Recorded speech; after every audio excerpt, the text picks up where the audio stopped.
जरा सोचो तुम इतने खूबसूरत हो जाओ कि घर से बाहर निकलते ही लड़कियों का जमावड़ा लग जाए और तुम्हारी खूबसूरती को संभाल पाना उनके बस की बात ही ना हो। कुछ ऐसा ही होता है हमारी आज की कहानी में। कहानी की शुरुआत होती है मार्स परिवार से, जो पिछली कई पीढ़ियों से सबसे सुंदर इंसानों में से थे। लोग उनकी खूबसूरती की वजह से उन्हें बेहद पसंद करते थे और यही उनके पैसे कमाने का तरीका था। उनका सबसे बड़ा बेटा ओकिस एक टिकटॉक स्टार है। उसके दिलकश चेहरे की वजह से उसके करोड़ों फॉलोअर्स थे। इसके अलावा वो आम लड़कों की लड़कियों से सेटिंग करवाने में भी मदद करता था। उसका बाप पार्कर भी अपने समय में हद से ज्यादा खूबसूरत था, जो आए दिन लड़कियों का दिल तोड़ता था। उसने 1200 से ज्यादा लड़कियों को डेट किया था और आखिरकार उसे अपने बच्चों की माँ मिल गई। उसकी माँ भी काफी खूबसूरत थी, लेकिन थोड़ा आदमियों की तरह। अबे इसकी तो मूंछें भी हैं। उनका छोटा बेटा कुलीन घर में सबसे ज्यादा सुंदर है। पूरे परिवार को अपनी खूबसूरती पर नाज था, लेकिन कुलीन चाहता था कि वो एक आम जिंदगी गुजारे। वो अक्सर सोचता था कि अगर वो थोड़ा कम सुंदर होता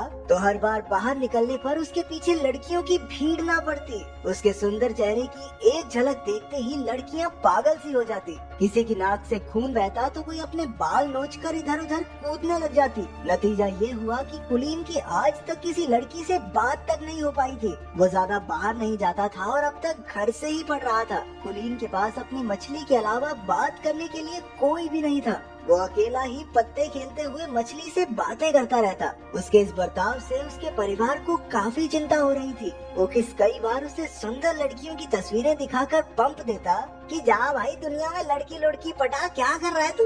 लेकिन कुलीन कहने लगा कि उसे एक ऐसी लड़की चाहिए जिसे उसकी सुंदरता से फर्क ही न पड़ता हो। वो चाहता था कि लड़कियां उसके दिल के लिए उसे पसंद करें। जब कोई तरकीब काम नहीं आई तो परिवार वालों ने एक नया तरीका सोचा। उन्होंने गरीब होने का नाटक करने का प्लान बनाया ताकि वो कुलीन को स्कूल जाने पर मजबूर कर सके। एक रात जब कुलीन पानी पीने उठा तो उसने अपने माँ बाप को बात करते सुना कि अब से वो लोग नाश्ते में सिर्फ अंडे खाया करेंगे ताकि कुलीन को घर से पढ़ाने के पैसे जमा हो सके। ये सुनकर उसे काफी पछतावा हुआ और अगली सुबह उसने स्कूल जाकर पढ़ने का फैसला किया। ये सुनकर पूरा परिवार खुशी से नाचने लगा, लेकिन फिर कुलीन ने कहा कि मैं तो सिर्फ लड़कों के स्कूल में जाऊंगा। बाकी सबका मूड थोड़ा खराब हुआ, लेकिन फिर भी वो मान गए कि कम से कम घर से बाहर तो निकलेगा ये। स्कूल के पहले दिन ओकिस उसे बाइक पर छोड़ने गया, लेकिन बाइक से उतरकर भी कुलीन हेलमेट पहनकर ही चला गया। उसने पूरा दिन हेलमेट पहनने की सोची ताकि किसी का ध्यान उसकी खूबसूरती पर ना जाए, लेकिन हुआ एकदम उल्टा, क्योंकि हेलमेट की वजह से सारे बच्चे उसे ही देखने लगे। उसे परेशान करने सिडी नाम का एक लड़का और उसके चेले आ गए। जब टीचर आई तो उसने कुलीन को हेलमेट उतारने को कहा। ना चाहते हुए भी कुलीन को अपना हेलमेट उतारना पड़ा और सबने उसका दिलकश चेहरा देख लिया। इसके बाद तो टीचर सीधा हॉस्पिटल में पहुंच गई, क्योंकि कुलीन को देखते ही उसकी सांसें थम गई थी। कुलीन सीधा घर की ओर भागा, लेकिन बदमाश लड़कों ने उसे रास्ते में ही पकड़ लिया। उसे स्टोर रूम में लाकर वो लोग सुपर हीरोज की तरह अपनी पहचान बताने लगे।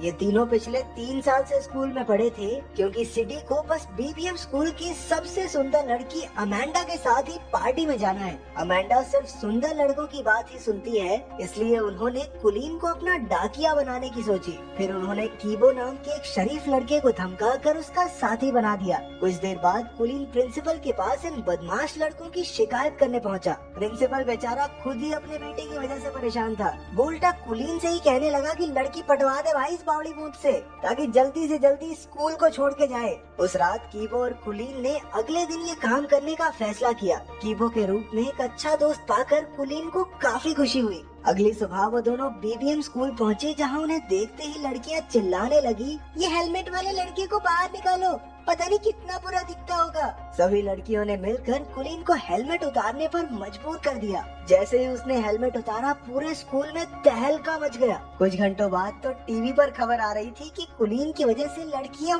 पागल हो रही हैं। किसी की नाक से खून बह रहा था तो कोई इधर उधर उल्टी फुल्टी हो रही थी। स्कूल की सबसे खूबसूरत लड़की अमेंडा को भी उसे न्यूज पर देखते ही उससे प्यार हो गया। उसने ठान लिया कि कुलीन को अपना बनाकर ही रहेगी। जब खबर चारों ओर फैल गई तो हजारों की तादाद में लड़कियां कुलीन के घर के बाहर इकट्ठा होने लगी। उसके परिवार वालों ने घर में एंट्री के लिए टिकट बेचकर पैसा कमाना शुरू कर दिया। जब कुलीन ने छिपकर ये सब देखा तो उसे समझ आया कि उसके परिवार ने ही उसका इस्तेमाल किया है। जब उन्होंने उसे कॉल करके घर पर वापस बुलाया तो कुलीन ने लौटने से साफ इनकार कर दिया। और तो और इतनी सारी लड़कियों की वजह से अपनी मछली की बुरी हालत देखकर उसका दिल और टूट गया। अब वो एक बिल्डिंग की छत पर उसे ढूंढ रही लड़कियों से छुपता फिर रहा था। अचानक एक लड़की ने पीछे से आकर कहा, छलांग वलांग मारने का तो प्लान नहीं है ना तुम्हारा?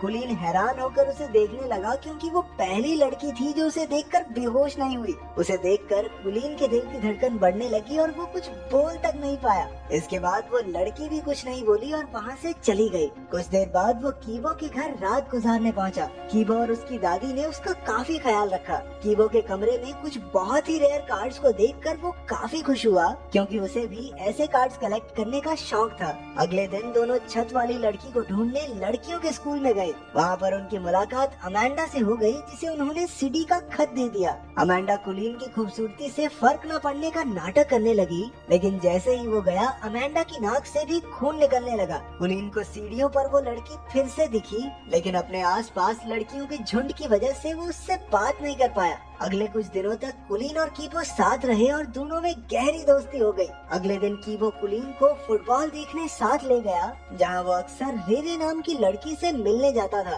कीबो इस लड़की को बेहद पसंद करता था। मैच के बाद कुलीन की नजर अचानक उस छत वाली लड़की पर पड़ गई। वो तो बस उसे देखता ही रह गया। तभी कीबो ने आकर उन्हें मिलवाया और कहा कि उसका नाम रेरे है। तब जाकर कुलीन को पता चला कि कीबो भी इसी लड़की को पसंद करता है। रेरे और कीबो काफी अच्छे दोस्त थे और उन्हें साथ देखकर कुलीन को जलन होने लगी। वो रात को ठीक से सो भी नहीं पाया, क्योंकि उसे समझ नहीं आ रहा था कि वो करे क्या। आखिरकार उसे याद आया कि उसका भाई ओकिस भी तो लव गुरु है, उससे मदद मांगनी चाहिए। अगली सुबह कुलीन को अपने सामने देखकर ओकिस की तो आंखें भर आई। वो कुलीन को लड़कियों से बात करने में कब से मदद करना चाहता था। अब तक कुलीन ने अपने परिवार को भी माफ कर दिया था, क्योंकि अगर वो बाहर न जाता तो रेरे से उसकी मुलाकात भी न हो पाती। फिर दोनों भाई सामान लेने गए, जहाँ ओकिस ने बताया कि कुलीन उस लड़की को कैसे पटा सकता है। कुलीन ने बिल्कुल वैसा ही किया, लेकिन उसे एहसास हुआ कि वो रेरे को उतना नहीं जानता जितना कीबो जानता है, लेकिन वो फिर भी हार नहीं मानना चाहता था। एक दिन अमेंडा ने लड़कों के स्कूल में आकर कुलीन को अपने जन्मदिन की पार्टी का न्योता दिया और साथ साथ एक फोन भी थमा दिया कि बाबू मुझे इससे कॉल करना, ठीक है। फिर शाम को कीबो, कुलीन और रेरे घूमने गए। वहाँ कुलीन समझ गया कि रेरे भी कीबो को पसंद करती है। उन्हें साथ देखकर उसे जलन महसूस हो रही थी। बाद में कीबो के जाने पर उसने सीधा रेरे से पूछ लिया कि क्या वो कीबो को पसंद करती है। पहले तो रेरे नहीं मानी, लेकिन जब कुलीन ने झूठ कह दिया कि कीबो तो अमेंडा से प्यार करता है, तो अचानक से रेरे का मुंह उतर गया। अब ये साफ था कि रेरे को भी कीबो पसंद है। इसके बाद घर लौटकर कुलीन ने अमेंडा को फोन करके उससे कुछ मदद मांगी, और वो तो कुलीन के प्यार में कुछ भी करने को तैयार थी। फिर अगले दिन अमेंडा के बर्थडे पर कुलीन और कीबो दोनों पहुँचे, तो अचानक से अमेंडा ने कुलीन को छोड़कर कीबो पर ध्यान देना शुरू कर दिया। वो उसे खींचकर साइड में ले गई और तभी रेरे भी पार्टी में आ गई। रेरे की नजर अमेंडा पर पड़ी, जो कीबो को किस कर रही थी। ये देखकर उस बेचारी का दिल टूट गया और वो वहाँ से भाग निकली।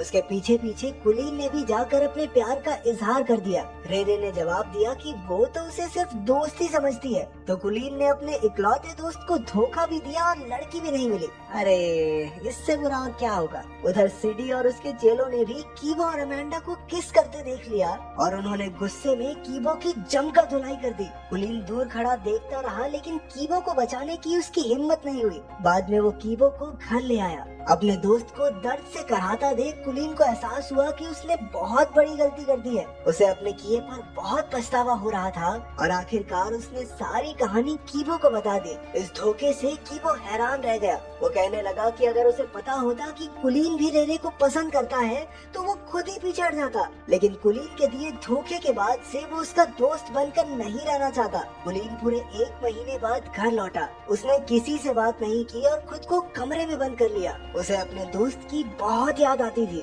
घर पर उसकी माँ ने उसे उसकी मछली दी, जो एकदम सही सलामत थी। अपनी माँ की बातें सुनकर कुलीन को एहसास हुआ कि लोग उससे कितना प्यार करते हैं। अब उसने फैसला किया कि वो कीबो को जरूर मना लेगा। अगली सुबह उसने रेरे को जाकर सब सच बता दिया। इसके बाद उसने कीबो के पास जाकर उससे माफी मांगने की कोशिश की। तो पहले तो कीबो नखरे मारता रहा, लेकिन बातों बातों में कुलीन ने कीबो से बुलवा लिया कि वो रेरे को कितना प्यार करता है। बाद में पता चला कि रेरे फोन पर सब कुछ सुन रही थी। आखिरकार उन दोनों के बीच की गलतफहमियां दूर हो गई थी। कुछ दिन बाद सब डांस पार्टी में गए, जहां कीबो की पार्टनर रेरे थी और कुलीन की पार्टनर अमेंडा। आखिरकार कुलीन और अमांडा को डांस के किंग और क्वीन का खिताब मिला। जहाँ एक और सारी लड़कियां उसे स्टेज पर देखकर पगला रही थी, वहीं उसे एक लड़की की आवाज आई कि इतना भी अच्छा नहीं दिखता ये सुनते ही कुलीन का दिल एक बार फिर से जोरों से धड़कने लगा और उसकी नजरें इस अनजान लड़की को ढूंढने लगी। तो अगर एक दिन के लिए तुम इतने खूबसूरत हो जाओ तो तुम क्या करोगे, कमेंट्स में जरूर बताना।